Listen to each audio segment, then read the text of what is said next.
There's a part of Dutch's story that Rockstar never confirmed, but once you hear it, everything he ever did suddenly makes sense. Because Dutch wasn't just a man who lost his mind, he was a man running from a truth more terrifying than death itself. People think they know Dutch van der Linde, the charming leader, the outlaw philosopher, the man who preached freedom while destroying everyone who loved him.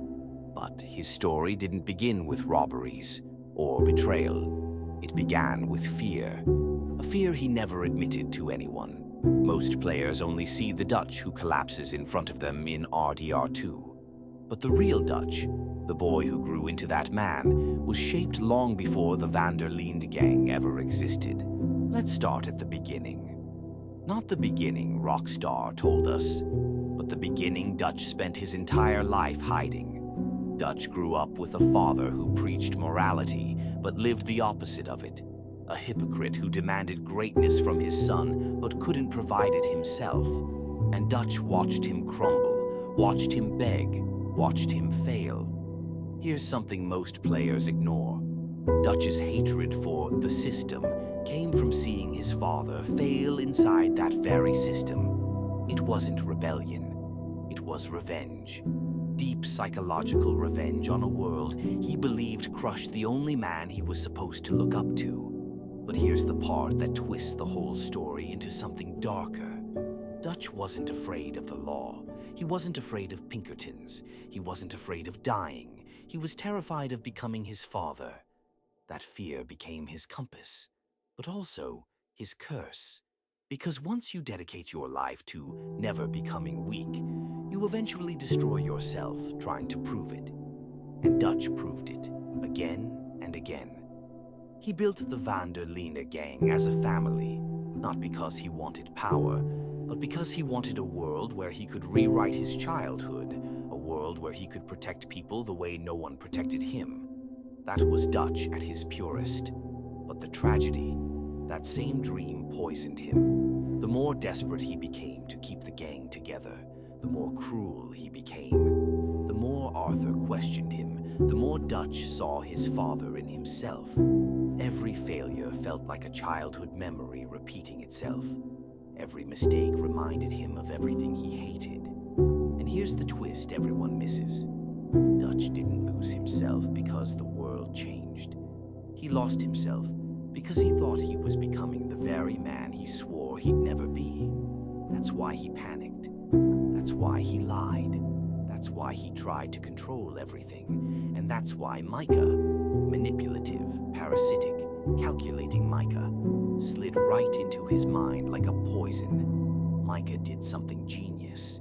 He didn't attack Dutch's ego. He supported Dutch's fear, telling him the world was the problem, not him. That's why Dutch followed him, not because he trusted Micah, but because Micah helped him run from the truth Dutch feared most. The truth that the gang fell apart not because of the government, not because of bad luck, not because of traitors, but because of Dutch. For years, players debated, when did Dutch change? When did Dutch lose his sanity? What broke him? But the answer is simple, heartbreaking, and human. Dutch didn't break all at once. He cracked slowly, one lie at a time, one failure at a time, one fear at a time, until the man he pretended to be crushed the man he actually was. And that's why the ending of RDR2 hits so hard, because when Dutch stands over Arthur, when Dutch stands over Micah, years later, you're not watching a villain. You're watching a man realizing the truth too late. The truth that Arthur loved him more honestly than he ever loved himself. The truth that Hosea was right every step of the way. The truth that he ruined the only family that ever gave him a second chance at life. And when Dutch walks away at the end, that silence, that emptiness, it isn't victory, it's surrender. Dutch doesn't leave because he wants to live. He leaves because he can't face what he's done. He became the man he hated. He became the father he feared. And the world finally made him see it. That is Dutch's real truth. A truth too painful for him to speak, and too human